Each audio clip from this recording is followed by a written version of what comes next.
Some families have secrets that live in the shadows of everyday life, hidden behind closed doors and forced smiles. For 17-year-old Jade Martinez, those secrets wore the face of her older sister, Emma, and they left marks that couldn't be covered with makeup or explained away with clumsy accidents. This is the story of how one school nurse's careful observation changed everything, and how sometimes the people we trust most to protect us are the ones we need protection from. Before we jump back in, tell us where you're tuning in from, and if this story touches you, make sure you're subscribed, because tomorrow I've saved something extra special for you. The Martinez family looked perfect from the outside. Their two-story colonial house on Maple Street in suburban Millfield, Connecticut, had a manicured lawn, white picket fence, and seasonal decorations that changed with clockwork precision. Robert Martinez, a successful insurance adjuster, drove a pristine silver Lexus. His wife, Patricia, worked part-time at the local library, volunteering for every school fundraiser and community event. Their daughters seemed to embody the American dream. Emma, 19, was a sophomore at the State University studying business, and Jade was a junior at Millfield High with a 3.8 GPA and plans for pre-med. But Jade knew the truth that lived behind their carefully constructed image. It started when Emma was 14 and Jade was 12. Emma had always been the more rebellious sister, the one who pushed boundaries and questioned authority. She was beautiful in a way that made adults uncomfortable. Tall, with striking dark hair and eyes that seemed older than their years. She drew attention wherever she went, and not all of it was welcome. Their father had always been strict, but something changed when Emma began developing. The rules became harsher, more specific. No shorts above the knee, no tank tops, no friends over without advance notice, no staying out past 8 p.m., even on weekends. When Emma protested, the punishments escalated from grounding to something much worse. Jade remembered the first time she saw the bruises on Emma's arms. They were finger-shaped marks, dark purple against her sister's olive skin. Emma had been wearing long sleeves in July, which should have been the first red flag, but their parents explained it away when Jade asked. "Emma fell off her bike yesterday," their mother said smoothly, not looking up from her crossword puzzle. "You know how clumsy she can be." But Jade hadn't seen Emma ride a bike in years. The explanations became a constant soundtrack to their family life. Emma walked into a door. Emma slipped in the shower. Emma was roughhousing with friends. Emma was naturally clumsy, naturally accident-prone, naturally dramatic about every little bump and scrape. Their mother, Patricia, delivered these explanations with the practiced ease of someone who had rehearsed them, while their father simply changed the subject whenever Jade asked too many questions. Emma never contradicted these stories. She would sit quietly at the dinner table, picking at her food, wearing long sleeves and high-necked shirts regardless of the weather. When Jade tried to talk to her privately, Emma would just shake her head and say everything was fine. She was fine. The family was fine. Everything was perfectly, completely fine. The summer before Emma's senior year was when things got significantly worse. Emma had gotten a job at the local movie theater, working evening shifts that sometimes ran until midnight. She was saving money for college, she said, but Jade suspected it was more about staying away from home as long as possible. Their father didn't like the late hours, didn't like Emma being around all those boys at work, didn't like that she was earning her own money and developing a sense of independence. The arguments became a nightly occurrence. Robert's voice would boom through the thin walls of their house, demanding to know where Emma had been, who she had talked to, why she was disrespecting his authority by coming home 5 minutes after her curfew. Emma's responses were always quiet, measured, trying to de-escalate, but it never worked. One night in late August, Jade was awakened by the sound of something heavy hitting the wall that separated her room from Emma's. She lay in bed, heart pounding, listening to the muffled sounds of an argument that seemed different from the others, more intense, more dangerous. She heard her mother's voice, high and pleading, trying to mediate. Then silence. The next morning, Emma came down to breakfast wearing a turtleneck sweater and long pants, despite the fact that it was supposed to reach 85 degrees. Her left eye was slightly swollen, the bruising carefully concealed with makeup that was a shade too light for her skin tone. "I ran into the bathroom door in the dark," Emma explained before anyone asked, though only Jade seemed to notice. Their parents ate their breakfast in silence, Robert reading his newspaper, Patricia scrolling through her phone. But Jade noticed everything. The way Emma winced when she lifted her coffee cup, the careful way she sat down as if her ribs were tender, the fact that she kept her sleeves pulled down over her wrists even when she was washing dishes. School started a few weeks later, and Emma threw herself into her senior year with an intensity that worried Jade. She joined the debate team, the yearbook committee, and took on extra shifts at the movie theater. She was hardly ever home, which seemed to be exactly what she wanted. When she was home, she spent most of her time in her room, door closed, music playing softly. Jade tried multiple times to talk to her sister, to break through the wall of silence that had grown between them. She would knock on Emma's door late at night, offering to help with homework or just to hang out like they used to when they were younger. Sometimes Emma would let her in, and they would sit on the bed talking about school, friends, anything except the obvious tension that filled their house like smoke. During one of these conversations, Jade worked up the courage to ask directly, "Em, are you okay? I mean, really okay?" Emma had been braiding friendship bracelets, a nervous habit she'd picked up that kept her hands busy. She paused, her fingers still tangled in the colorful threads, and for a moment, Jade thought she might actually tell the truth. "I'm fine, Jade. Don't worry about me." "But the bruises. I'm clumsy. You know that." "You're the least clumsy person I know." Emma looked up then, and Jade saw something in her sister's eyes that made her chest tight with fear. It was resignation, defeat, the look of someone who had given up fighting. "Some things are just complicated," Emma said quietly, "and sometimes it's better to keep things simple. For everyone." That conversation haunted Jade for weeks. She started paying closer attention to the dynamics in their house, to the way their father's mood could shift the entire atmosphere of their home. She noticed how their mother would become hypervigilant when Robert was in one of his dark moods, how she would send subtle signals to both girls about when to make themselves scarce. She noticed how Emma had developed an almost supernatural ability to read their father's emotional weather, adjusting her behavior accordingly. On his good days, Emma would be slightly more relaxed, might even joke at dinner or talk about school.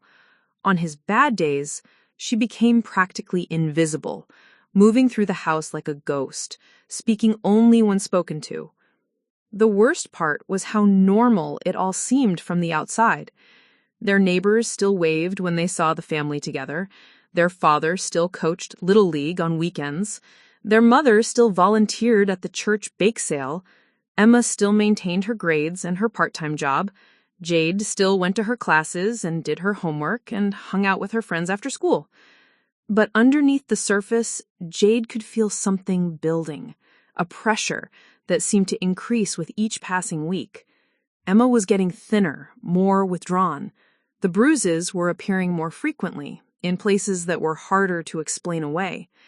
And their parents' explanations were becoming more elaborate, more defensive.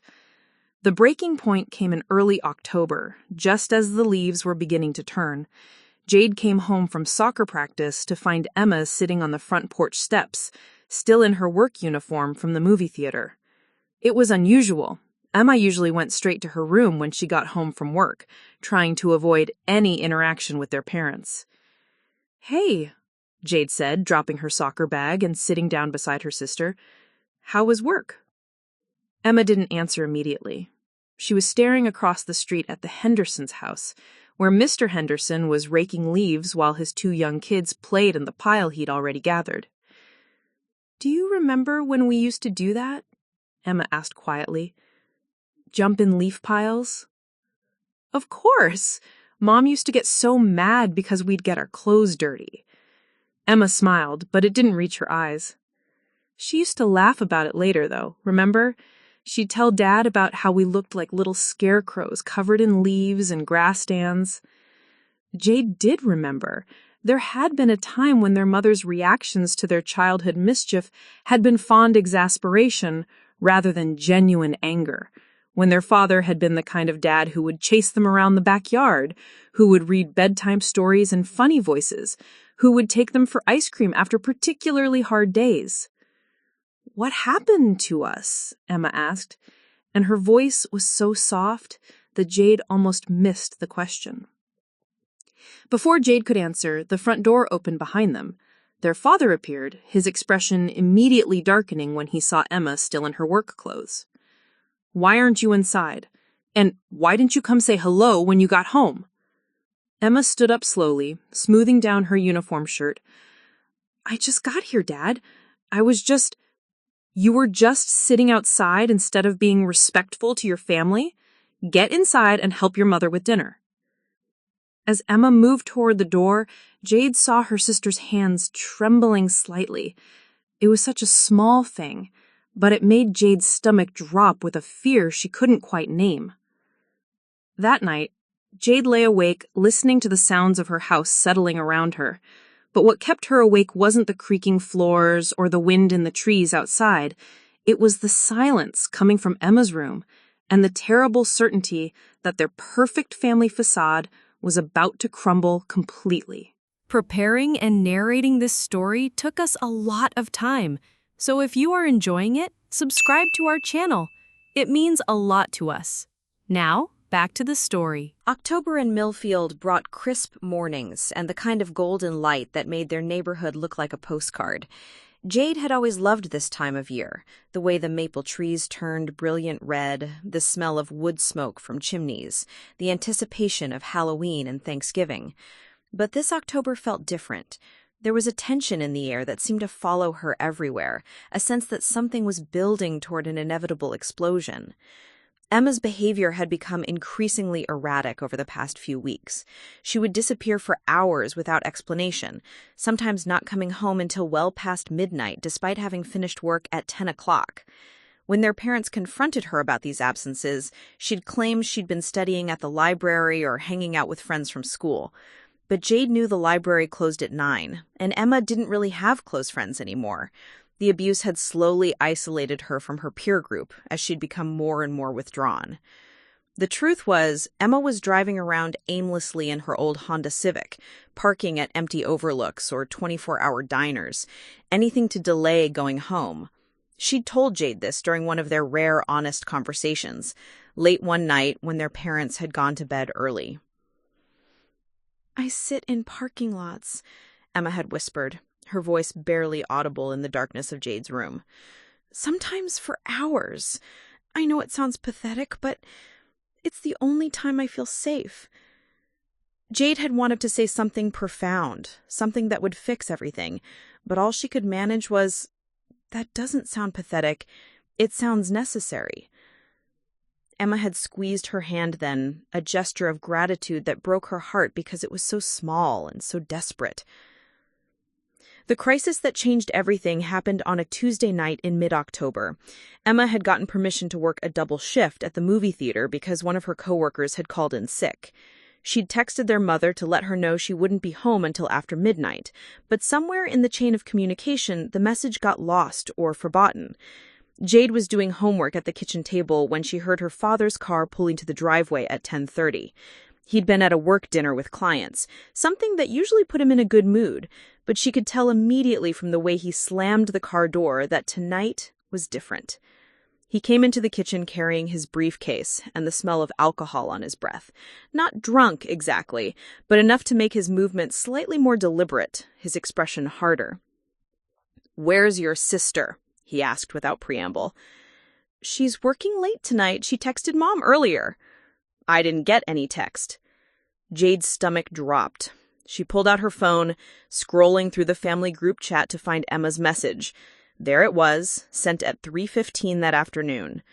"Working double shift tonight. Won't be home until 12:30-ish. Thanks." "She did text," Jade said, turning her phone to show him. "See? This afternoon." Robert barely glanced at the phone. "She should have called me directly. She knows the rules about schedule changes." "But Dad, she did text." "Don't argue with me." Her mother appeared in the doorway, drawn by the tension in Robert's voice. Patricia was wearing her reading glasses and holding a paperback novel, the picture of domestic tranquility, but she could see the familiar tightness around her eyes that appeared whenever their father was in one of his moods. "What's wrong?" she asked, though from her tone, it was clear she already knew. "Emma didn't properly inform me about working late tonight. Again." "She sent a text to the family chat," Patricia said carefully. "I saw it this afternoon. That's not the same as asking permission." Jade watched this exchange with growing dread. She'd seen this pattern before. Their father would find some minor infraction or miscommunication and use it as justification for whatever punishment he felt Emma deserved. The specific offense didn't really matter. It was about control, about maintaining his authority over every aspect of Emma's life. "She'll be home soon," Patricia said, clearly trying to de-escalate. "Why don't we just talk to her tomorrow when everyone's had some rest?" But Robert was already pacing, working himself into the kind of righteous anger that made everyone in the house walk on eggshells. "She's 19 years old and she still can't follow simple rules. She thinks because she has a job and makes a little money that she can just do whatever she wants." Jade knew she should go upstairs, should remove herself from the situation before it escalated. That was the survival strategy both she and Emma had learned over the years. Make yourself invisible when Dad was spiraling. But something kept her rooted to her chair, a protective instinct she couldn't quite explain. At 12:45, they heard Emma's car in the driveway. Through the kitchen window, Jade watched her sister sit in the driver's seat for several long minutes before finally getting out. Emma moved slowly toward the house, clearly dreading what would await her inside. The front door opened with Emma's characteristic quiet carefulness. She learned to do everything softly, trying not to draw attention to herself. But Robert was waiting in the living room, having positioned himself where she'd have to pass him to get upstairs. "Emma, living room, now." Jade heard Emma's footsteps pause, then redirect. She strained to listen from the kitchen, where Patricia was now frantically loading the dishwasher, making small domestic noises that she probably hoped would provide some kind of buffer. "You didn't ask permission to work late tonight," Robert's voice carried easily through the house. "I texted the family chat." "Don't interrupt me when I'm speaking." There was a pause, then Emma's quieter voice.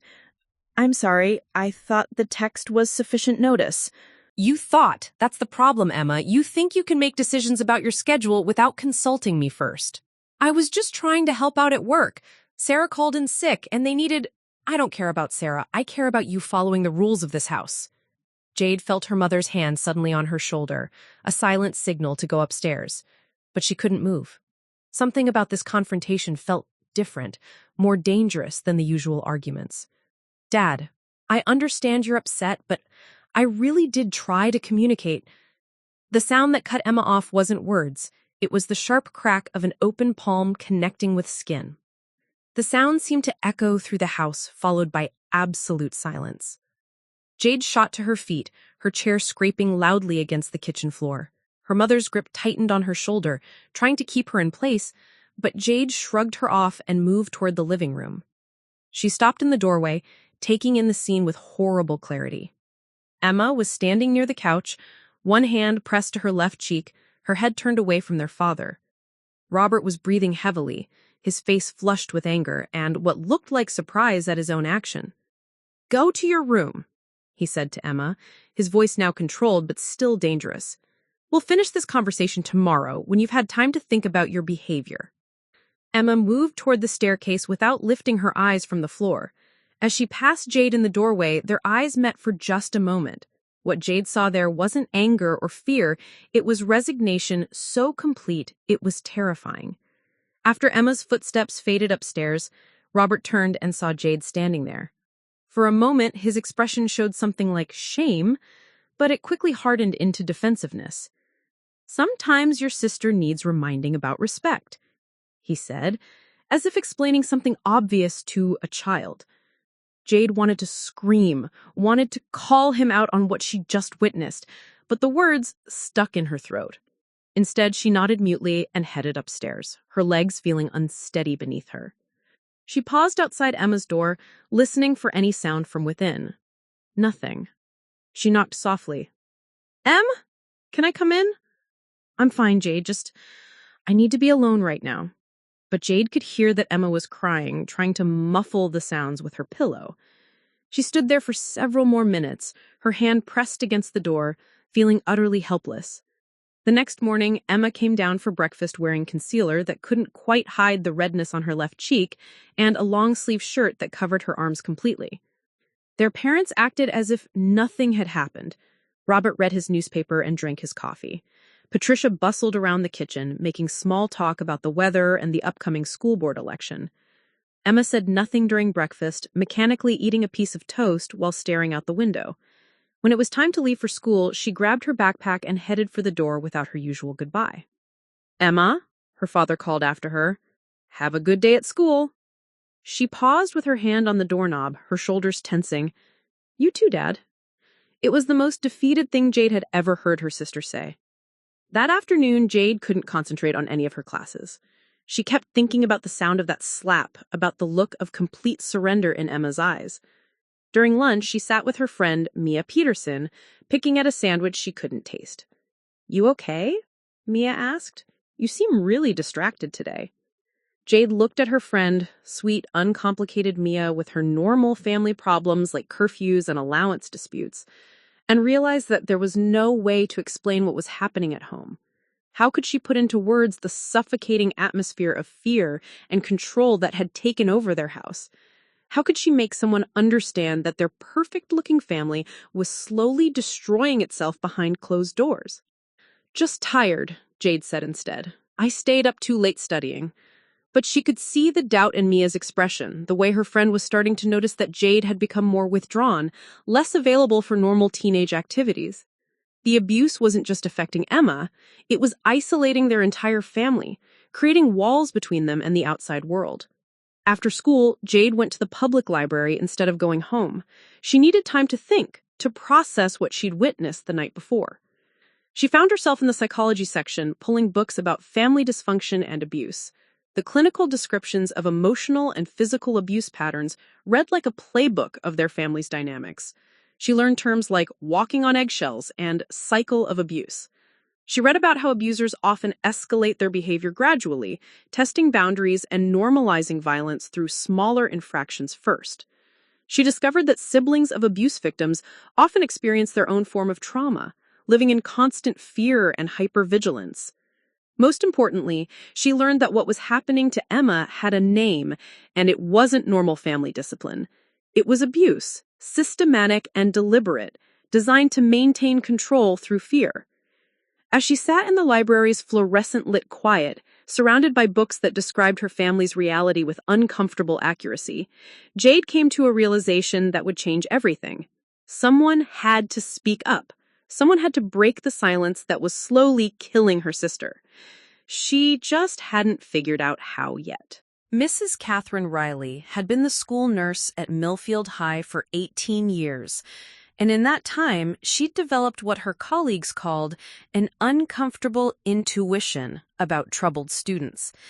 It wasn't anything mystical, just the accumulation of thousands of interactions with teenagers, learning to read the subtle signs that others missed.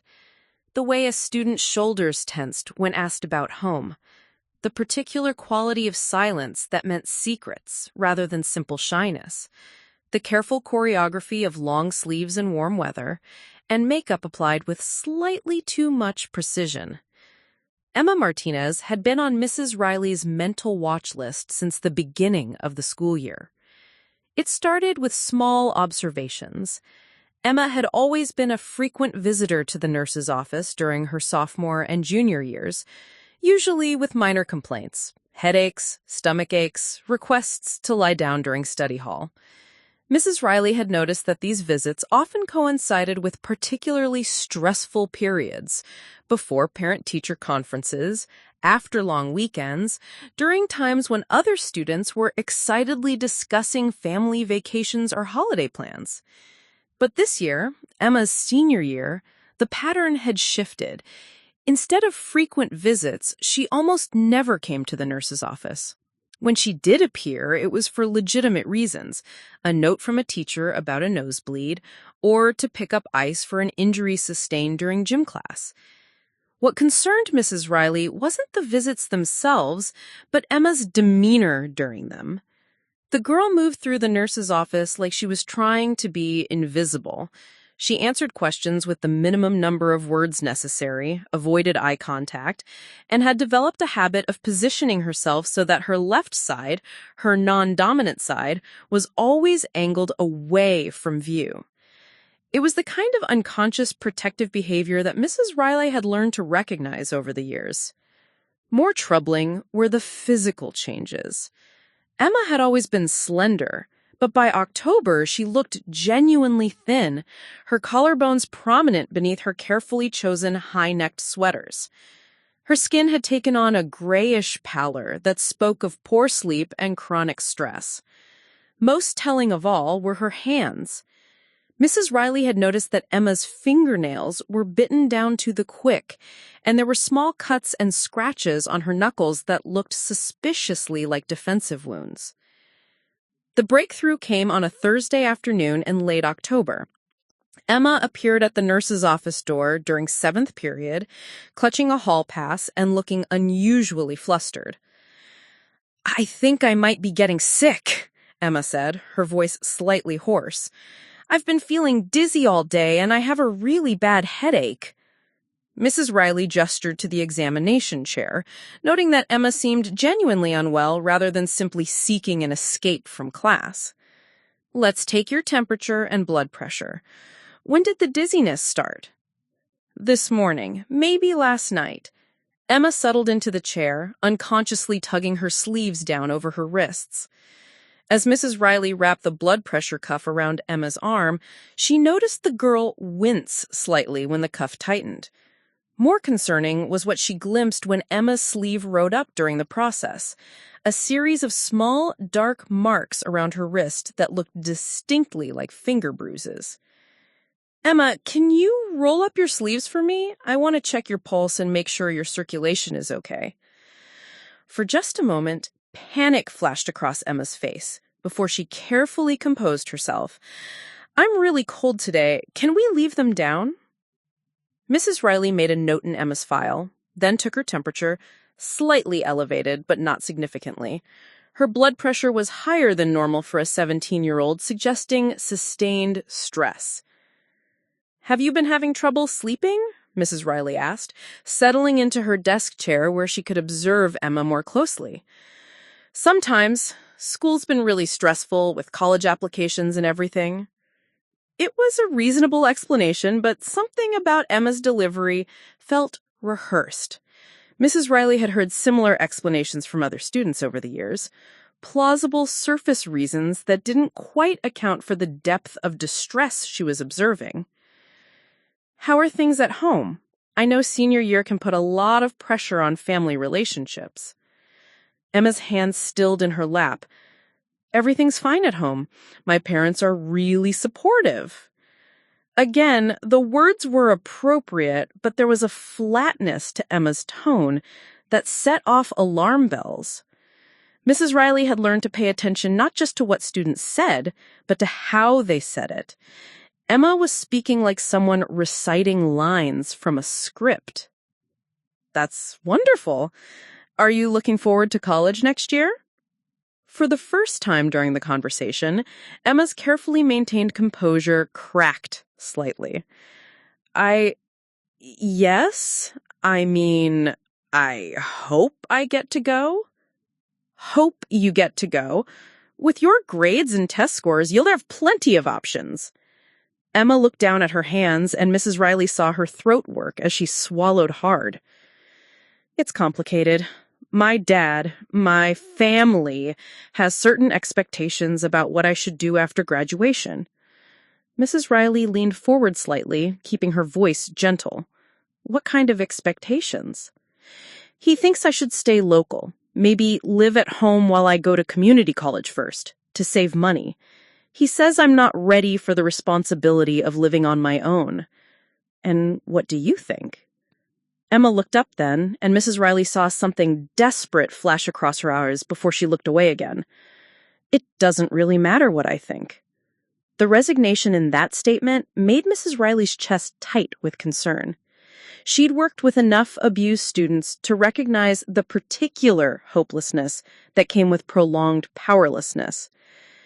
Emma wasn't just stressed about college. She was trapped. Emma, can I ask you something? And I want you to know that anything you tell me, it stays between us unless you're in immediate danger. Emma went very still. Okay. Are you safe at home? The question hung in the air between them for several long seconds. Emma's breathing had become shallow, and Mrs. Riley could see her internal struggle playing out across her features. The desire to tell the truth, warring with whatever fears were keeping her silent. I'm fine, Emma finally said, but her voice was barely audible. Sometimes fine is a really heavy word to carry, Mrs. Riley said gently. Sometimes fine means we're working very hard to keep other people comfortable, even when we're not comfortable ourselves. Emma's eyes filled with tears, but she blinked them back quickly. I should get back to class. I'm feeling better now. Mrs. Riley wanted to press further, but she'd learned that pushing too hard, too fast, often caused students to retreat completely. Instead, she handed Emma a hall pass and her business card. I'm here every day until 4 p.m., she said. And Emma, that conversation about college, it does matter what you think. Your thoughts and feelings and dreams matter very much. Emma took the card, and Mrs. Riley saw her hands trembling as she folded it carefully and slipped it into her pocket. Thank you, Mrs. Riley. After Emma left, Mrs. Riley sat at her desk for several minutes, processing what she'd observed. The physical signs, the bruising around the wrist, the weight loss, the chronic stress responses, combined with Emma's emotional presentation, painted a concerning picture. But she'd been a school nurse long enough to know that suspicion wasn't the same as proof, and that approaching these situations required extreme care.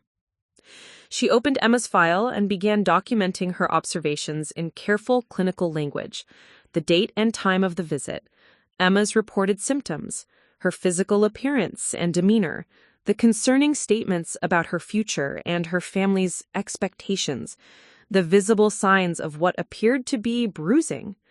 Most importantly, she noted Emma's response to the question about safety at home. Not a denial exactly, but the kind of non-answer that spoke volumes. Mrs. Riley had handled dozens of suspected abuse cases over her career, and she knew the delicate balance required. Move too quickly, and the student might deny everything and disappear completely. Move too slowly, and the situation could escalate beyond help. The key was building trust, creating a safe space where the truth could emerge naturally. Over the next few days, Mrs. Riley made it a point to check in with Emma's teachers, asking casual questions about her academic performance and behavior in class. The picture that emerged was consistent with her own observations. A bright student whose work was declining slightly, who seemed increasingly withdrawn, and who appeared perpetually exhausted. Her chemistry teacher, Mr. Walsh, mentioned that Emma had seemed particularly distracted during a recent lab, and that she'd asked to be excused when they were working with equipment that made loud noises. Her English teacher, Miss Chen, noted that Emma's recent essays had taken on darker themes than usual, often exploring topics of powerlessness and escape. Most telling was her gym teacher's observation that Emma no longer participated in activities that required her to change clothes in the locker room. She always came to class in her gym clothes, claiming she'd changed at home, and she'd started asking to be excused from swimming units entirely. Mrs. Riley knew she was building a case, but she also knew she needed more than circumstantial evidence. She needed Emma to trust her enough to tell the truth, or she needed to witness something concrete that would justify involving Child Protective Services. The opportunity came sooner than expected. On a Monday morning in early November, Emma arrived at school with what was clearly a fresh injury. She was walking carefully, favoring her right side, and when she stopped by the nurse's office to ask for aspirin, Mrs. Riley could see that she was in real physical discomfort. "Emma, you look like you're in pain. What happened?" "I fell down the stairs at home last night. Just bruised my ribs a little." The explanation was delivered with the same practiced casualness that Mrs. Riley had heard before, but this time Emma couldn't quite hide how much it hurt to take deep breaths. "I'd like to take a look just to make sure you didn't crack a rib. Injuries like that can be more serious than they seem." "No, it's fine. I just need some Tylenol." "Emma, I'm trained to assess these kinds of injuries. If you did crack a rib, you could puncture a lung without proper medical attention." Mrs. Riley saw the fear that flashed across Emma's face. Not fear of medical examination, but fear of what that examination might reveal. Emma was trapped between the immediate risk of her injury and the larger risk of someone discovering the truth about her home life. "I promise I'll be careful and professional," Mrs. Riley said quietly. "And I promise that my primary concern is making sure you're not seriously hurt." After a long moment, Emma nodded reluctantly. "Okay, but could you close the door?" Mrs. Riley secured the privacy screen and dimmed the lights slightly, creating the most comfortable environment possible. When Emma lifted her shirt, Mrs. Riley had to work to keep her expression neutral. Emma's torso was a map of healing injuries. Along her left rib cage were dark bruises in various stages of healing, some fresh and purple, others fading to yellow and green. On her back were what looked like finger marks, as if someone had grabbed her forcibly. Most disturbing were the marks around her shoulder blades that suggested she'd been pushed or slammed against something hard. "Emma," Mrs. Riley said gently, "these injuries, they're not consistent with falling downstairs." Emma pulled her shirt down quickly, her face flushing with shame and fear. "You don't understand. I'm really clumsy, and our stairs are steep, and I've seen thousands of injuries from falls, sports accidents, all kinds of things. These bruises, they tell a different story." Emma's careful composure finally cracked completely. Tears began streaming down her face, and her whole body started trembling. "Please," she whispered, "please don't say anything. You don't understand what will happen if—" Mrs. Riley moved her chair closer, speaking in the calm, steady voice she'd perfected over years of crisis intervention. "Emma, I need you to listen to me very carefully. What's happening to you isn't your fault. It's not something you caused or deserved, and it's not something you have to handle alone anymore." But even as she said the words, Mrs. Riley was calculating the careful steps that would need to come next. Because now that she had concrete evidence of abuse, she was legally required to report it. The question was how to do so in a way that would protect Emma rather than putting her in greater danger. The real work was just beginning. Mrs. Riley had made exactly 47 calls to Child Protective Services during her 18-year career at Millfield High. Each one had been carefully considered, thoroughly documented, and absolutely necessary. But as she sat in her office that Monday afternoon, watching Emma Martinez walk slowly back to class, she knew that call number 48 would be different.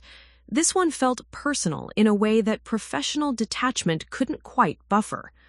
She spent the next 2 hours meticulously organizing her documentation. Emma's file had grown thick over the past few weeks, with her observations, notes from teachers, and now photographs of the injuries she'd witnessed that morning. The pictures were clinical and professional. She'd been trained in proper documentation procedures, but they told a story that made her stomach clench with anger. The bruising patterns were unmistakable. Mrs. Riley had seen enough domestic violence cases to recognize the difference between accidental injuries and intentional harm. The marks on Emma's torso showed clear finger impressions, the kind left when someone grabs another person with significant force. The injuries along her back suggested she'd been slammed against a wall or other hard surface. Most telling were the defensive wounds on her forearms, small cuts and bruises that occurred when someone tried to protect themselves from incoming blows. At 3:30 p.m., after the final bell had rung and most students had left for the day, Mrs. Riley locked her office door and made the call that would change everything for the Martinez family. Connecticut Department of Children and Families, this is Sarah speaking. This is Catherine Riley, school nurse at Millfield High School. I need to make a mandatory report regarding suspected child abuse. The process was familiar, but never routine. Mrs. Riley provided Emma's full name, address, date of birth, and parents' names. She described her observations over the past few weeks, the concerning statements Emma had made about her home life, and the physical evidence she documented that morning. I have photographic documentation of what appeared to be defensive wounds and grab marks consistent with physical abuse, she said, reading from her carefully prepared notes. The student has also exhibited significant behavioral changes, including social withdrawal, academic decline, and statements suggesting she doesn't believe she has autonomy over her own future decisions. Sarah, the intake worker, asked detailed questions about the family structure, Emma's relationship with her parents, and whether Mrs. Riley believed Emma was in immediate danger. The abuse appears to be escalating, Mrs. Riley said. The injuries I documented today are more severe than what I observed several weeks ago. I'm concerned that waiting longer could result in more serious harm. We'll assign a caseworker within 24 hours, Sarah assured her. In the meantime, is the student safe? Does she need emergency placement? Mrs. Riley considered the question carefully. Emma was clearly not safe at home, but she also knew that removing her immediately could trigger a family crisis that might put her in even more danger in the short term. The student has indicated she's developed coping strategies to avoid confrontation at home. I believe she can maintain those strategies for another day or two while we develop an intervention plan. After completing the phone report, Mrs. Riley filled out the required written documentation, Form DCF-136, which would be faxed to the department within 24 hours. Every box had to be completed with precise details, dates, times, specific observations, direct quotes from Emma, and descriptions of all visible injuries. The hardest part was the section asking her to assess the risk of imminent harm. Mrs. Riley checked the box marked moderate to high risk, knowing that this designation would trigger a faster response, but also knowing that it would likely mean Emma would be questioned by investigators within days. As she sealed the completed forms in the required envelope, Mrs. Riley felt the weight of what she'd just set in motion. She'd crossed a line that couldn't be uncrossed, initiated a process that would either save Emma's life or potentially make it much more difficult in the short term. But 18 years of experience had taught her that maintaining the status quo was rarely the compassionate choice when a child was being harmed. The next morning brought an early phone call from DCF caseworker Maria Santos, who would be handling Emma's case. Maria had 15 years of experience investigating child abuse allegations, and her voice carried the kind of professional warmth that Mrs. Riley recognized in herself, caring deeply while maintaining necessary boundaries. I've reviewed your report, Maria said. Given the physical evidence and your assessment of escalating risk, I'll be conducting my initial interview with Emma today. Can you arrange for us to meet privately at school? Of course. Would you prefer to meet during lunch or a study period? Study period would be better, less likely to draw attention from other students. And Mrs. Riley, I'll need you there for the initial conversation. Students often feel more comfortable with a familiar adult present.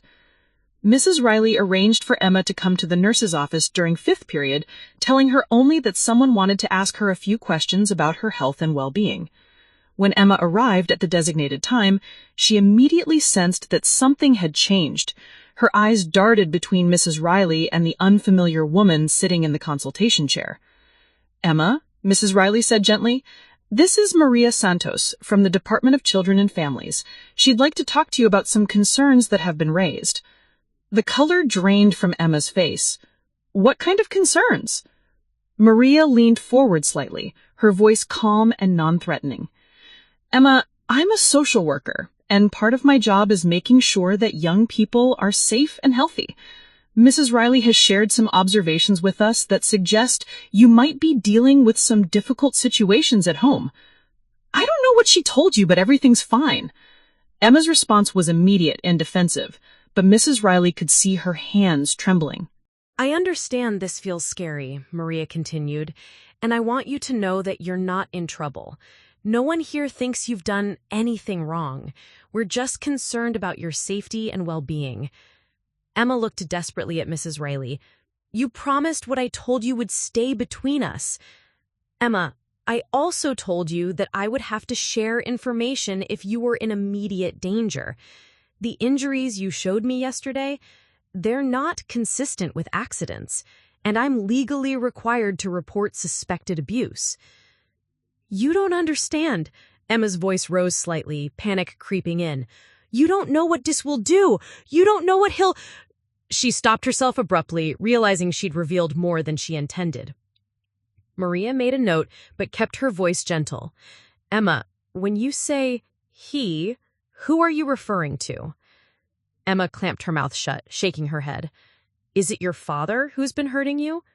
Silence. Emma, I know this is frightening, but I need you to understand that nothing you tell me will get you in trouble. My job is to make sure you're safe, not to punish you for anything that's been happening at home. For several long minutes, Emma sat in complete silence, her internal struggle visible in the tension of her shoulders, the way she kept clenching and unclenching her fists. Finally, she spoke in a voice so quiet they had to lean forward to hear her. If I tell you what's really been happening, what happens next? That depends on what you tell me, Maria said honestly. But I can promise you that any decisions we make will prioritize your safety above everything else. Will I have to go home tonight? The question hung heavy in the air. Maria exchanged a glance with Mrs. Riley before answering. Emma, if you're not safe at home, we have other options. We can arrange emergency placement with relatives, or if that's not possible, we have licensed foster families who specialize in helping teenagers in crisis situations. What about my sister, Jade? She's only 17. It was the first time Emma had mentioned Jade to either of them, and Mrs. Riley felt a chill of realization. Emma, has Jade been hurt too? Not physically, but she sees everything. She hears everything. And if I'm not there to draw his attention, what if he starts focusing on her instead? Maria leaned forward, her expression serious. Emma, is that why you've been enduring the abuse? To protect your sister? Emma finally looked up, tears streaming down her face. You don't know him. You don't know how angry he gets, how he needs someone to blame when things go wrong. If it's not me, it'll be her. And she's not ready for that. She's still innocent. She still believes our family can be normal. The protective instinct in Emma's voice was heartbreaking, but it also gave Maria crucial information about the family dynamics. Emma, I need to ask you some specific questions about what's been happening at home. I know it's difficult, but the more you can tell me, the better I can protect both you and Jade. Over the next hour, Emma slowly, carefully began to tell the truth about her father's behavior. She described the escalating pattern of control that had begun when she was 14, the way Robert monitored her activities, her friendships, her academic choices, the punishments that had evolved from grounding to verbal abuse to physical violence. She talked about the psychological tactics, the way her father would alternate between rage and apparent remorse, keeping the family constantly off balance and uncertain, the way he'd isolated them from extended family and outside support systems, the way he'd convinced them that his behavior was normal parental discipline, that they were the problem for not being more obedient. Most importantly, she described the recent escalation, the slap that Jade had witnessed, the incident 2 nights ago that had resulted in rib bruising, a fight that had started when Emma came home 10 minutes past curfew and ended with her father shoving her against the kitchen counter hard enough to leave her gasping for breath. He doesn't mean to hurt me, Emma said at one point, the reflexive defense of an abuse victim. He just gets so angry and sometimes he can't control himself. Emma, Maria said firmly, adults are responsible for controlling themselves, especially around the children they're supposed to protect. Nothing you did, coming home late, asking questions, making normal teenage choices, nothing justified him hurting you. As the interview progressed, Maria was building a clear picture of a family in crisis, with an abusive father who used intimidation and violence to maintain control over his household. Emma's account was detailed, consistent, and backed up by the physical evidence Mrs. Riley had documented. Emma, I'm going to be honest with you about what happens next. Based on what you've told me today, I'm going to recommend that you be placed in emergency protective custody while we investigate these allegations thoroughly. What does that mean? It means you won't go home tonight. We'll arrange for you to stay somewhere safe while we interview your parents, your sister, and anyone else who might have relevant information. What about school? What about my college applications?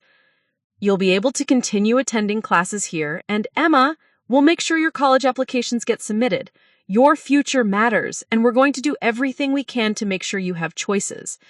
As Maria finished her notes and prepared to begin the formal investigation process, Mrs. Riley watched Emma's face. For the first time in months, the girl looked genuinely hopeful. The secret was finally out, and while the road ahead would be difficult, at least she was no longer carrying the burden alone. One more question, Emma, Maria said. Is there a safe adult in your life, a relative, family friend, teacher, someone you trust who might be able to provide temporary housing while we sort this out? Emma thought for a moment. My Aunt Lisa, my mom's sister, she lives about 30 minutes away. She's always been different from the rest of our family, more independent. Dad doesn't really approve of her, which probably means she's exactly who I need right now. Maria smiled. Let's give her a call.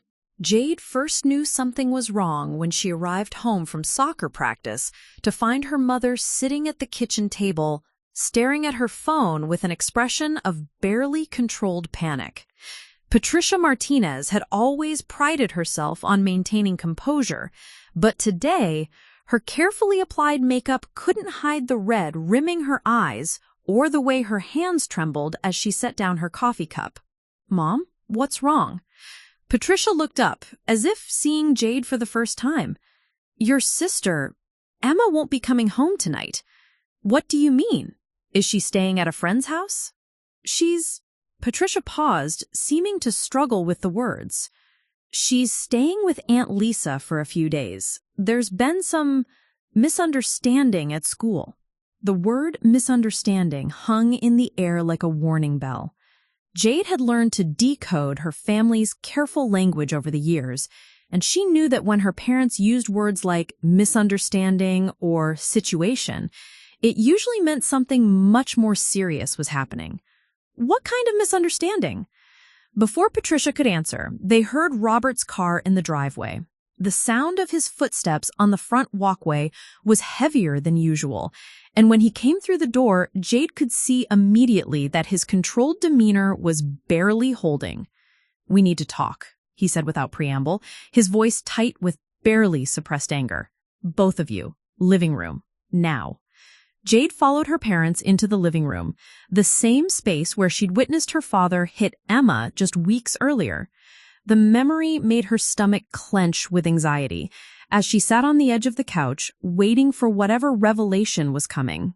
Robert remained standing, pacing slightly as he spoke. Your sister has made some very serious accusations against this family. She's told lies to people at school, and now we're all going to have to deal with the consequences. What kind of accusations? Jade asked, though she had a sinking feeling she already knew. She's claiming that I've been inappropriate with her, violent. She's twisted normal parental discipline into something ugly and untrue. Patricia reached over and grabbed Jade's hand, squeezing it tightly. Jade, you know your father. You know he's never done anything to hurt Emma. She's been under so much stress with college applications and work, and I think she might be having some kind of breakdown. Jade looked between her parents, processing what they were telling her. Emma had finally told someone about the abuse. After years of silence, of carefully hidden bruises and forced explanations, her sister had found the courage to speak the truth. And now their parents were asking her to participate in denying that truth. "Where exactly is Emma staying?" Jade asked carefully. "With Lisa," Robert said, and there was venom in his voice when he spoke his sister-in-law's name. "Lisa has always encouraged Emma to be rebellious, to question authority. I should have put a stop to their relationship years ago." Jade knew Aunt Lisa well, her mother's younger sister, who had never married, who worked as a social worker in Hartford, and who had always seemed to see through our family's perfect facade.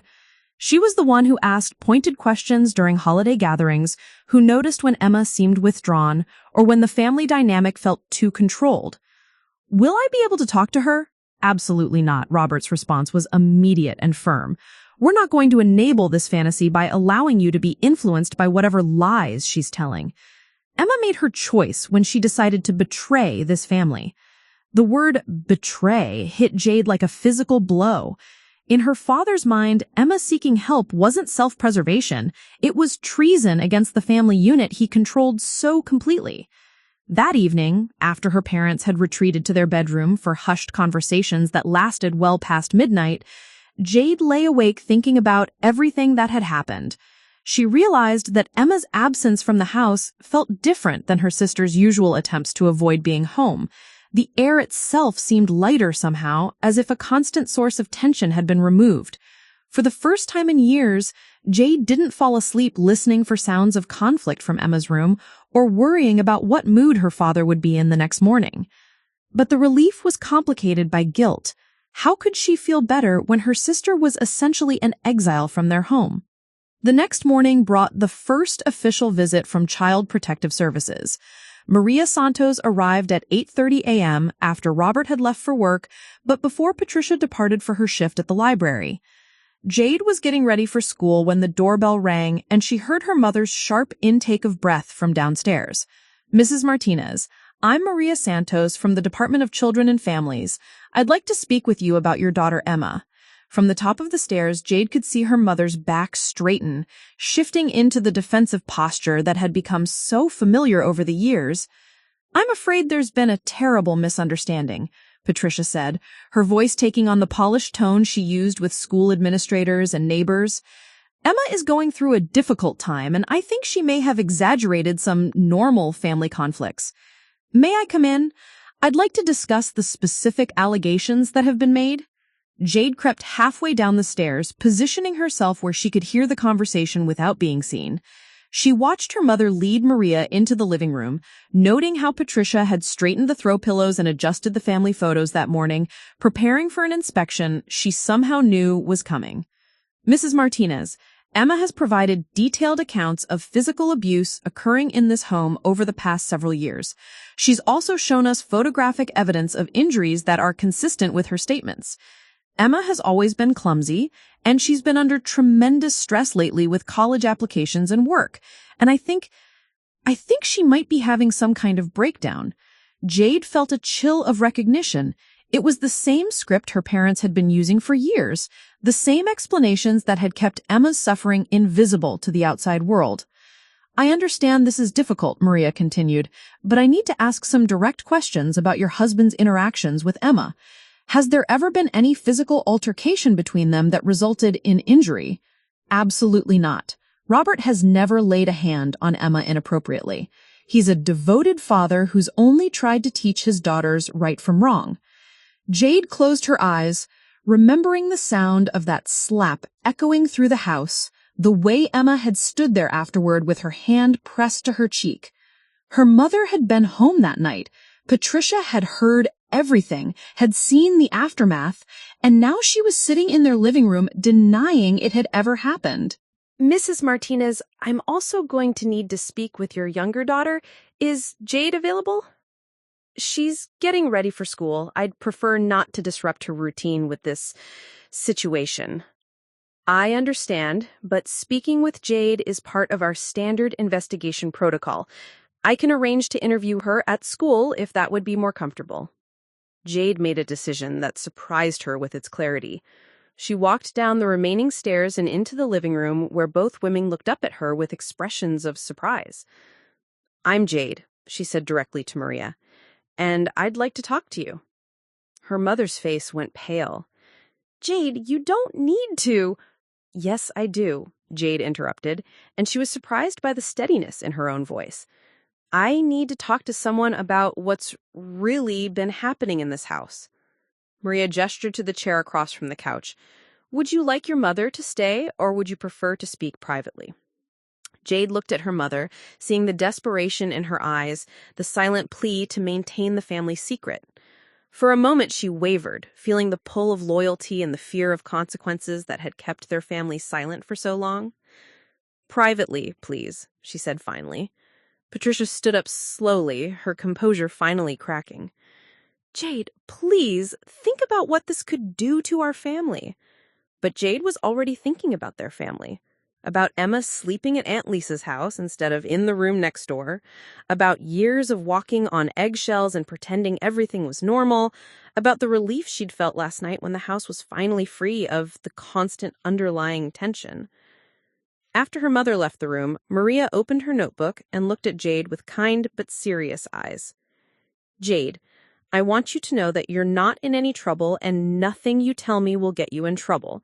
I'm here because we're concerned about the safety and well-being of everyone in your family, including you." Emma told the truth, didn't she? About Dad?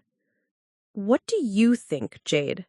For the first time in her life, someone was asking her what she thought, instead of telling her what she should think. The question opened something inside her that had been locked away for years. "I've seen him hit her," Jade said quietly. "I've seen the bruises. I've heard the fights. And I've watched my mom pretend none of it was happening." Over the next hour, Jade found herself telling Maria everything she had observed over the years, the escalating pattern of control and violence, Emma's attempts to protect her by drawing their father's attention, the family's elaborate system of denial and cover-ups, her own confusion and fear about what was normal and what wasn't. "Jade, has your father ever hurt you physically?" Not the way he hurts Emma, but I've always known I could be next if I stepped out of line. Emma made sure I never had to find out what that felt like. That must have been very frightening for you." "I used to think it was normal. Like, I thought all families had these kinds of secrets, these things you don't talk about outside the house. It wasn't until Emma started getting really hurt that I realized how wrong everything was." Maria made careful notes as Jade spoke, asking clarifying questions about specific incidents, timelines, and her observations of the family dynamics. When Jade described witnessing the slap that had preceded Emma's withdrawal from the family, Maria paid particular attention. "What did you do after you saw that happen?" "I tried to talk to Emma about it, but she just said, 'Some things are complicated and it's better to keep things simple.' I think she was trying to protect me from knowing how bad things really were." "How do you feel about Emma being at your aunt's house right now?" Jade considered the question carefully. "Scared for her because I don't know what's going to happen next, but also relieved. Is that terrible? I'm relieved that she's somewhere safe, even though it means our family is falling apart." "It's not terrible at all. It sounds like you love your sister very much, and you've been carrying a heavy burden of worry about her for a long time." As their conversation continued, Jade realized that speaking the truth felt like breathing deeply after years of holding her breath. For the first time, she was able to articulate the fear and confusion that had dominated her teenage years, the constant vigilance that had become second nature, the way Emma's suffering had shaped every interaction in their household. When Maria finally closed her notebook, she looked at Jade with something that might have been admiration. "Jade, you've been very brave today. I know this wasn't easy. What happens now?" "Now we continue our investigation. We'll be speaking with your father and with other people who know your family. And we'll be making sure that both you and Emma are safe while we figure out the best way forward." "Will Emma be able to come home?" Maria paused before answering. "That depends on a lot of factors that we're still evaluating, but I can promise you that any decisions we make will prioritize both your safety and Emma's." After Maria left, Jade sat in the quiet house processing everything that had just happened. She had broken the family's code of silence, had spoken truths that her parents would see as betrayal, But for the first time in years, she felt like she might actually have a future that wasn't defined by fear and secrets. When Patricia returned from the kitchen, her eyes were red and her hands were shaking. "Jade," she said quietly, "what did you tell her?" Jade looked at her mother, really looked at her, and saw not the co-conspirator she had always assumed, but another victim of Robert's need for control. Patricia had been trapped in this system just as much as her daughters, using denial and rationalization as survival mechanisms. "I told her the truth, Mom," Jade said gently. "I told her what we've all been too scared to say out loud."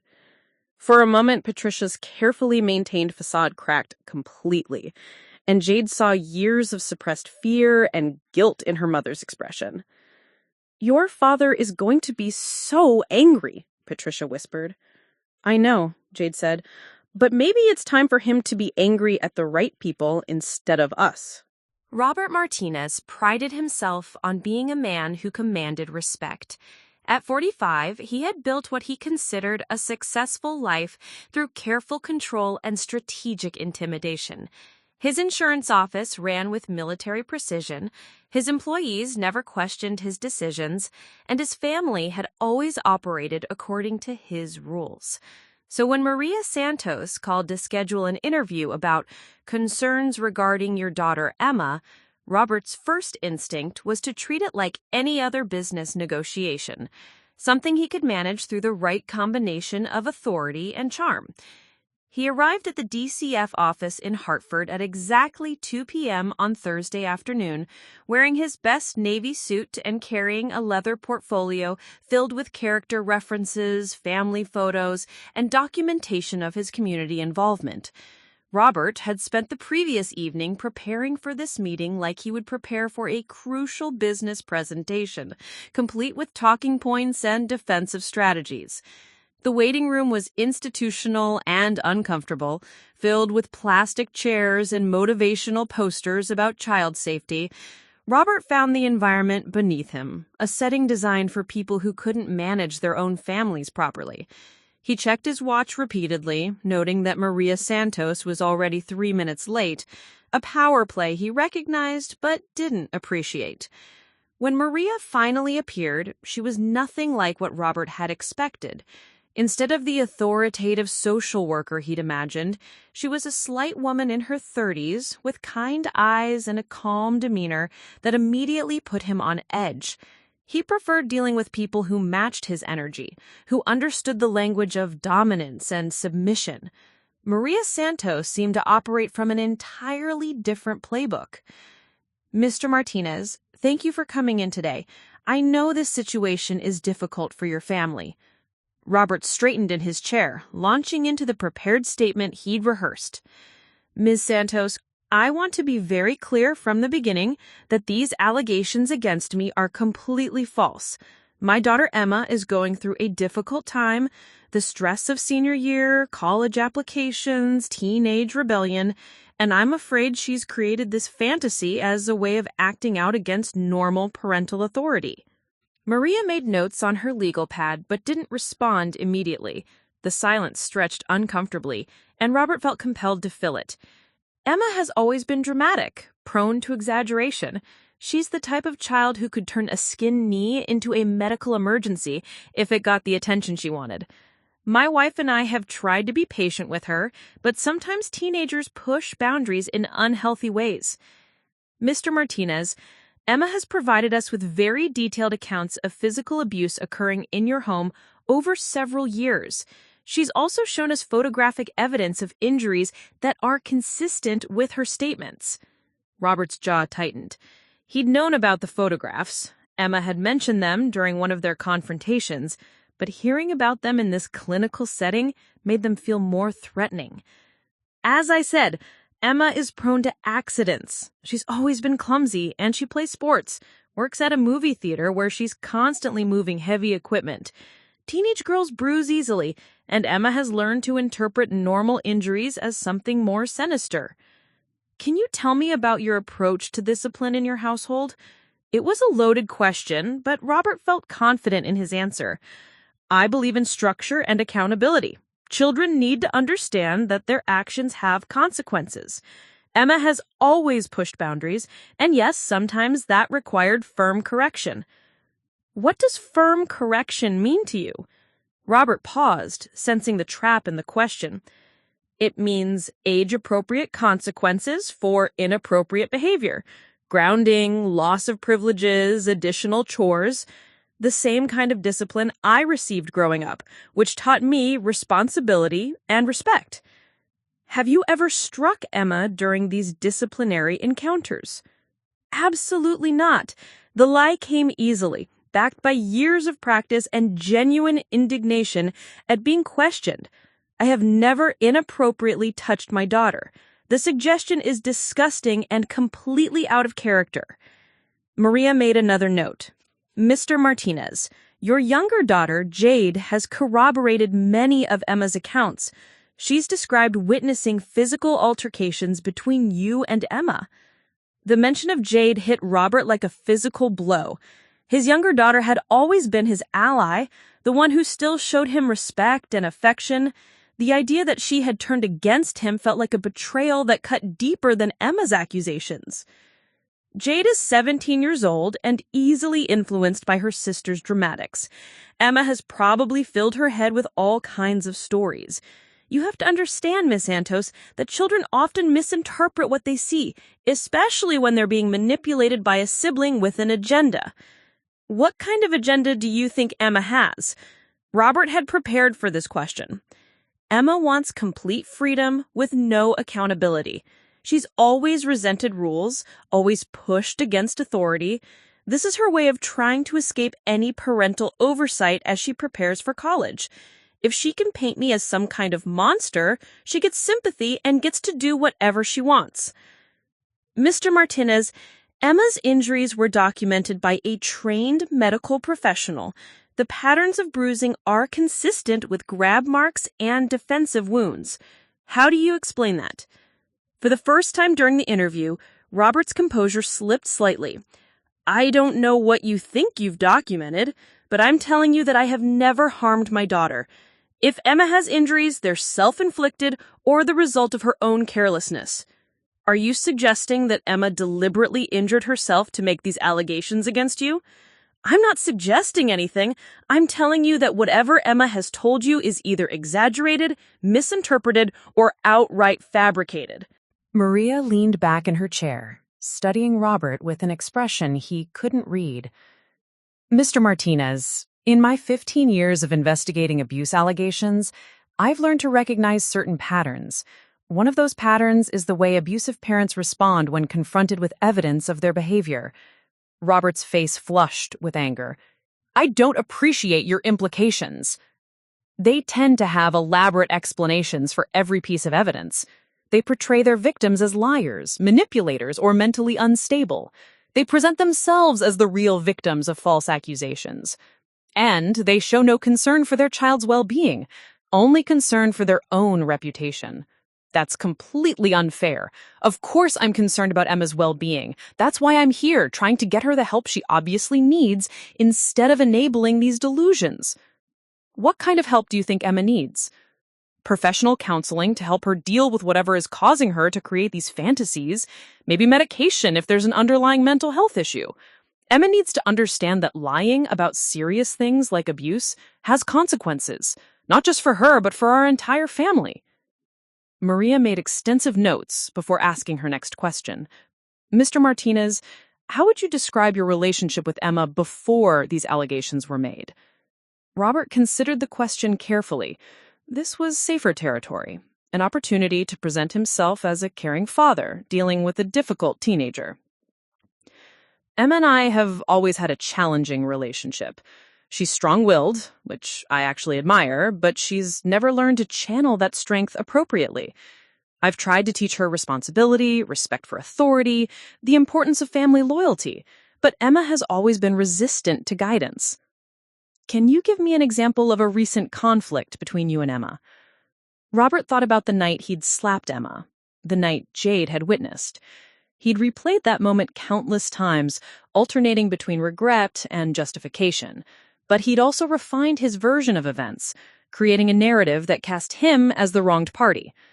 A few weeks ago, Emma came home late from work without properly notifying me of the schedule change. When I tried to discuss the importance of communication and respect for household rules, she became belligerent and disrespectful. She raised her voice, used inappropriate language, and generally acted like a spoiled teenager who thought the rules didn't apply to her. How did you respond to her behavior? I remained calm and tried to explain why her behavior was unacceptable. But Emma kept escalating the situation, trying to turn a simple conversation about responsibility into some kind of dramatic confrontation. Did the situation become physical? Robert met Maria's eyes directly, projecting the confidence that had served him well in business negotiations. No. Emma stormed off to her room like a child having a tantrum, and I let her go because I didn't want to continue feeding into her dramatics. It wasn't technically a lie. He had convinced himself that the slap had been a reflexive response to Emma's disrespect, not a deliberate act of violence. In his version of events, he was the patient father dealing with an out-of-control teenager. Mr. Martinez, both Emma and Jade have described this incident differently. They've stated that you struck Emma across the face during this confrontation. That's absolutely false. If that's what they're claiming, then they're either lying or they've convinced themselves that something happened that didn't actually happen. Sometimes people create false memories when they're under stress or being influenced by others. Maria closed her notebook and leaned forward slightly. Mr. Martinez, I want to be very direct with you. The evidence we've collected, the medical documentation, the testimonies from Emma, Jade, and school personnel, the photographic evidence, all points to a pattern of physical abuse occurring in your home. Robert's face hardened. Then your evidence is wrong, or it's been manipulated by people with an agenda against me. At this point, we're recommending that Emma remain in protective custody while we continue our investigation. We're also going to be implementing a safety plan for Jade that may include supervised visitation between you and your daughters. The words hit Robert like a series of physical blows. Supervised visitation? As if you were some kind of criminal who couldn't be trusted with his own children? This is ridiculous. You're destroying my family based on the lies of a manipulative teenager who's obviously been coached by someone who has it out for me. Mr. Martinez, our primary concern is the safety and well-being of both your daughters. If you're genuinely innocent of these allegations, then you should want us to conduct a thorough investigation that clears your name. But Robert wasn't thinking about being cleared. He was thinking about the humiliation of having his authority questioned, his reputation challenged, his control over his family undermined by outsiders who didn't understand the first thing about raising children. I want to speak with Emma. I want to hear these accusations from her directly, not through social workers who are looking for problems that don't exist. That's not going to be possible at this time. Any contact between you and Emma will need to be supervised and approved by our department. Robert stood up abruptly, his chair scraping against the floor. The interview was clearly over, but he felt the need to reassert some measure of control over the situation. This isn't finished, he said, his voice carrying the kind of quiet threat that had always been effective with his family. I know people in this community. I have resources, and I'm not going to let you destroy my family based on lies and manipulation. Maria remained seated, her expression unchanged. Mr. Martinez, I understand you're upset, but I want you to know that threatening language toward DCF personnel is taken very seriously and will be documented in your file. Robert realized he'd overplayed his hand, let his anger override his strategic thinking, but the damage was done, and his threat had revealed more about his character than any of his careful explanations. I'll be speaking with my attorney, he said, trying to regain his composure, and I'll be fighting these false allegations with everything I have. As Robert left the DCF office, his mind was already racing with plans for damage control. He would hire the best lawyer in the state, would challenge every piece of evidence, would expose Emma's lies and Maria Santos's bias. He would prove that he was the victim that punished strong fathers and rewarded manipulative children. What he couldn't see, what his narcissism and need for control blinded him to, was that his own words and behavior during the interview had provided Maria with exactly the kind of insight she needed. Robert Martinez had revealed himself to be a man who saw his daughters as possessions rather than people, who viewed their pain as inconvenience and who was more concerned with his reputation than their safety. The investigation would continue, but Maria already knew what the outcome would be. The only question now was how to protect Emma and Jade from the escalation that was almost certainly coming. 6 months after Emma first showed her bruises to Mrs. Riley, the Martinez family looked nothing like the picture-perfect suburban household they had once appeared to be. The colonial house on Maple Street sat empty most days, with a for sale sign planted firmly in the front yard where Patricia's seasonal decorations used to change with clockwork precision. The white picket fence still stood, but it no longer enclosed a family secret. It simply marked the boundaries of a property that held too many painful memories. Emma was living permanently with Aunt Lisa in her cozy apartment in West Hartford, 20 minutes away, but feeling like an entirely different world. Lisa's home was the opposite of everything Emma had known growing up. Walls covered in colorful artwork, books stacked everywhere, plants thriving in sunny windows, and most importantly, an atmosphere where questions were welcomed rather than feared. The transition hadn't been easy. Emma had spent so many years walking on eggshells that she initially didn't know how to exist in a space where she didn't have to monitor every word, every movement, every expression for potential triggers. For the first month, she would wake up in the middle of the night, disoriented and panicked, until she remembered she was safe. "It's normal," Lisa had told her during one of those difficult early conversations. "Your nervous system has been in survival mode for years. It takes time to learn that you can relax now." Lisa, who had worked as a social worker for over a decade, understood trauma in ways that Emma's parents never could. She didn't try to rush Emma's healing or push her to get over it and move on. Instead, she created space for Emma to process everything that had happened, to feel angry when she needed to feel angry, and to grieve for the family relationships that had been lost. Emma had started therapy with Dr. Rebecca Chen, a specialist in family trauma who helped her understand that she wasn't responsible for her father's actions or her family's dysfunction. The sessions were difficult, confronting years of gaslighting and self-blame, but Emma gradually began to reclaim her sense of self-worth. "You survived," Dr. Chen reminded her during a particularly tough session. "Not only did you survive, but you found the courage to speak up and protect yourself. That takes incredible strength." College applications, which had once seemed impossible under her father's controlling oversight, became a source of hope rather than stress. With Lisa's support and guidance from her school counselors, Emma applied to universities across the country, finally able to choose her future based on her own dreams rather than her father's limitations. When the acceptance letter from Boston University arrived, a school she'd only dared to research in secret while living at home, Emma cried for 20 minutes straight. Not from sadness, but from the overwhelming realization that her life could actually be her own. "You did this," Lisa said, hugging her niece tightly. "You earned this through your own hard work and determination." Emma's relationship with her mother remained complicated. Patricia had initially resisted the DCF investigation, standing by Robert and maintaining that the family's problems were being exaggerated.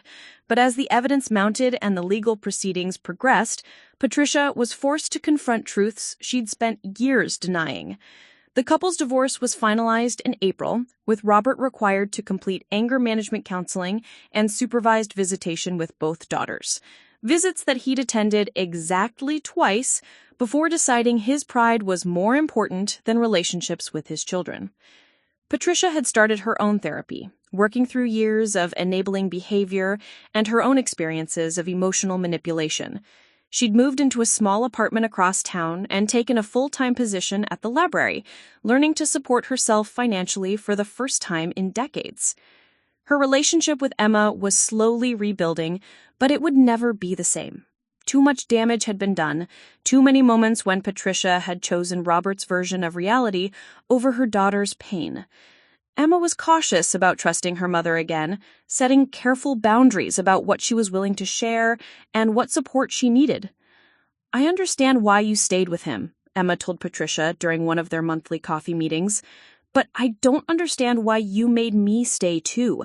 Why you didn't protect me when you saw what was happening? Patricia had no good answer for that question, and Emma didn't expect one anymore. Some wounds would heal with time, and others would simply become scars that reminded them both of how much had been lost. Jade's journey was different, but equally transformative. At 17, she was too young to move out like Emma, but the family court had granted her significant autonomy in decisions about her living situation and contact with her father. She'd chosen to live primarily with Patricia, but with the understanding that she could stay with Lisa and Emma whenever she needed space or support. The house felt different without Robert's oppressive presence. Jade could have friends over without advanced approval, could express opinions without fear of explosive reactions, could make normal teenage mistakes with disproportionate consequences. But freedom also came with its own challenges. "Sometimes I feel guilty for being relieved," Jade confided to her own therapist, Dr. Martinez, no relation despite the shared surname. "Like, shouldn't I miss having a dad? Shouldn't I want him to change and come back?" Dr. Martinez helped Jade understand that she could grieve the father she'd needed while also being grateful for the safety she now had. The two feelings could coexist without canceling each other out. Jade's relationship with Emma had grown stronger through their shared experience of speaking truth about their family. They talked regularly now, something that had been nearly impossible when they were both walking on eggshells at home. Emma had become a source of guidance and support as Jade navigated her senior year of high school. "You don't have to have everything figured out," Emma told her during one of their video calls. "You just have to keep choosing what feels right for you, even when it's scary." Jade was planning to attend the University of Connecticut in the fall, staying close enough to maintain her support systems while still gaining independence. She decided to major in social work, inspired by Maria Santos and the other professionals who had helped her family navigate the crisis. "I want to be the person who helps other kids find their voice, like Mrs. Riley and Maria helped us." The legal case against Robert had been resolved with a plea agreement. He'd admitted to assault charges in exchange for probation, mandatory counseling, and a restraining order that prohibited unsupervised contact with both daughters. It wasn't the justice Emma had hoped for, but it was acknowledgement that what happened to her was real and wrong. Mrs. Riley continued working at Millfield High, training other staff members to recognize signs of abuse and creating protocols for supporting students in crisis. She kept Emma's photo in her desk drawer, not the one showing her injuries, but a graduation photo that Lisa had sent, showing Emma smiling genuinely for the first time in years. "Every case reminds me why this work matters," Mrs. Riley told a new nurse orientation group. "Sometimes we're the only safe adults in a child's life. Sometimes we're the difference between a young person escaping their situation or becoming trapped in it permanently." Maria Santos had moved on to other cases, but she checked in with the Martinez family periodically. Seeing Emma thrive in college and Jade preparing for her own bright future reminded her why she'd chosen social work despite its emotional toll. "The hardest cases are often the most important ones," she told her supervisor during a particularly difficult week, "because those are the families where intervention can truly change the trajectory of multiple lives." Emma's first semester at Boston University exceeded her wildest expectations. Living in a dorm, making friends who didn't know anything about her family history, studying subjects that excited her, it felt like inhabiting someone else's life, except this life was genuinely hers. She joined the campus peer counseling program, using her own experiences to help other students who were struggling with family trauma or relationship violence. It was difficult work, but it gave meaning to everything she'd survived. During Thanksgiving break, Emma returned to Connecticut for the first time since leaving for college. She stayed with Lisa, but made plans to see Jade, Patricia, and even visit Mrs. Riley at the high school. Walking through the halls of Millfield High felt surreal, the same building where she'd hidden her injuries and perfected her performance of normalcy, now transformed into a place where she could speak openly about her experiences and hopefully help other students recognize that they weren't alone. "I keep waiting for someone to tell me this isn't real," Emma confided to Lisa as they drove home from the school visit. That I don't actually get to have this life, this freedom, this chance to be myself? It's real, Lisa assured her. You fought for it, you earned it, and no one can take it away from you now. That evening, Emma sat in Lisa's living room grading papers for her peer counseling program while Jade worked on her college applications at the kitchen table.